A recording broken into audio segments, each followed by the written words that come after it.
जय श्री कृष्णा। पुनः पुनः हमारे जीवन को सुखी बनाने के लिए हर कदम कदम पर सुख और समृद्धि, सफलता और अच्छाइयाँ प्राप्त करने के लिए मैं आपको एक ऐसा दिव्य और अचूक प्रयोग बता रहा हूँ। एक प्रयोग करने से जो 1 से वीक करने की आवश्यकता है, या कभी कभी महीना 2 महीने भी करेंगे तो भी आपका एक अच्छा अनुभव होगा। एक ही बार करना है और फल महीनों तक चलता है। ऐसे प्रयोग भी हमें सीखने चाहिए, समझना चाहिए। ये आपको मैं बता रहा हूँ, नारियल, जो सूखी जटा वाला नारियल होता है, इसमें बहुत से तत्व गुण होते हैं। हर पूजा में स्वीकार्य क्यों है?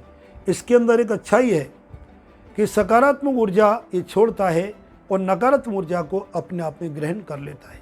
इसलिए पूजा में नारियल को रखा जाता है कि जो वहाँ के आसपास की जो नकारात्मक ऊर्जा सबको ग्रहण कर लेगा और अपने आप में समा देगा, पचा देगा, और जो हमारी सकारात्मक ऊर्जा उसको हर जटा के एक एक भाग से छूटती है। तो आज ऐसे एक प्रयोग आपको छोटा सा बता रहा हूँ। जब कभी आपको अस्वस्थता ज़्यादा नज़र आने लगे, मन में थोड़ी बेचैनी, अशांति नज़र आने लगे, तो केवल मात्र क्या करना है आपको? नज़र लग गई हो, घर में अशांति हो रही हो, या कारोबार में थोड़ी कमी आ रही हो, मन में कुछ अच्छा फील नहीं हो रहा हो, नींद आपको अच्छी नहीं आ रही हो, उस अवस्था में एक छोटा सा प्रयोग, एक नारियल ले, सूखा जटा वाला, और जटा वाले नारियल को देखिए कि राइट ईयर, दाहिने कान से बाएं कान की तरफ इस प्रकार से ये 1 राउंड, ये आपका 2 राउंड, ये आपका इस प्रकार से 7 राउंड लें। और 7 राउंड लेने के बाद फिर इसको आपको उसारेंगे। ये तो हो गया आपके राउंड करना।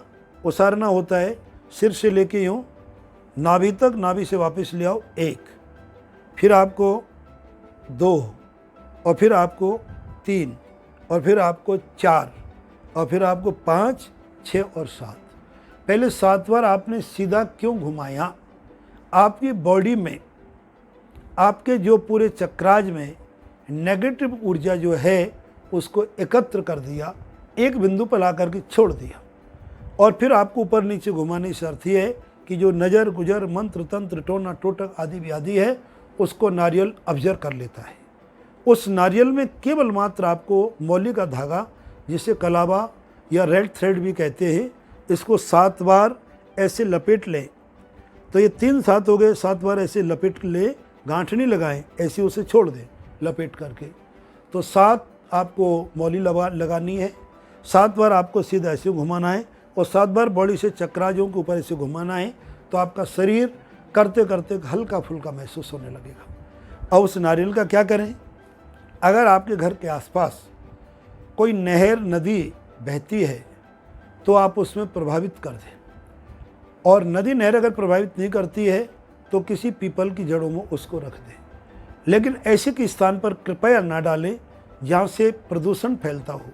हमारे कितने पावन तीर्थों में कितना कचरा लोग डाल देते हैं, ये सर्वथा निंदनीय है और अच्छा नहीं है। इन बिंदुओं को ध्यान में रखते हुए आप इस नारियल का प्रयोग करेंगे। और एक अंतिम बिंदु, अंतिम ध्यान, ये किस दिन करना चाहिए? केवल और केवल और केवल मात्र शनिवार के दिन। टाइम कब है, कब करना चाहिए? हमारी जितनी भी प्रयोग हैं अधिकांशतः ज़्यादातर सूर्य उदय के बाद और सूर्यास्त से पहले। अगर चौगड़िया के बारे में आपको ज्ञान है तो चौगड़िया के बारे में आप कर सकते। इतना ज़रूर आप ध्यान रखें कि शनिवार के दिन 9 से लेकर के और 10:30 बजे तक हमारा रहता है राहु काल, उसमें ना करें। उसके पश्चात, उससे पहले 7:30 से 9 बजे सुबह का चौगड़िया होता है, या आप 11:36 से 12:24 में करें, या अभिजीत मुहूर्त, वो कभी भी कर सकते हो, उससे ज़्यादा प्रपंच में भी नहीं पड़े। अगर आपको चौगड़िया का ज्ञान है तो शुभ का चौगड़िया, लाभ का चौगड़िया, या अभिजीत मुहूर्त, या गौधूली बेला ले लें। सूरज से पहले पहले क्रिया करें। आप ये पहले अपने ऊपर करें। अगर आपके बच्चों में पढ़ाई में तकलीफ आ रही है, बच्चों में तकलीफ आ रही है, तो एक नारियल इसी विधि से एक दिन, एक शनिवार में 3 व्यक्तियों के परिवार में कर सकते, इससे ज़्यादा नहीं। फिर अगले शनिवार का इंतजार करें। तो जितनी जितनी विधि करेंगे, मैं दावे के साथ कह सकता हूँ आपके शरीर में एक हल्कापन, एक सकारात्मक ऊर्जा का उतना आदान होगा कि जब पूरी नकारात्मक ऊर्जा, नारियल जो प्रकृति ने हमें दे रखा है और उसका कितना उपयोग है, इसके बारे में भी मैं आपको जानकारी बृहद दूंगा कि ये नारियल की उत्पत्ति कैसे हुई और क्या क्या इसकी उपयोगिता मानव जीवन में है।